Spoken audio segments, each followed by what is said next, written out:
जी नाज़रीन, इस वक्त आप देख सकते हैं यहाँ पर पाकिस्तान तहरीक इंसाफ के वर्कर आज फिर जमा हुए हैं डी चौक पे।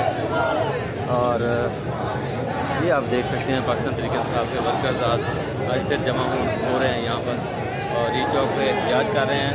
और काफ़ी तादाद है, खासी तादाद है यहाँ पर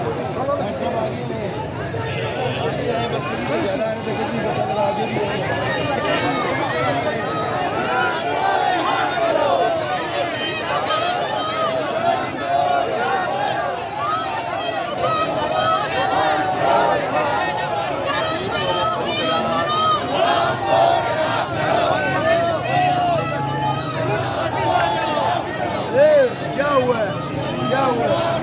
यहाँ पर देख सकते हैं।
ये देख सकते हैं आप, एक दफ़ा फिर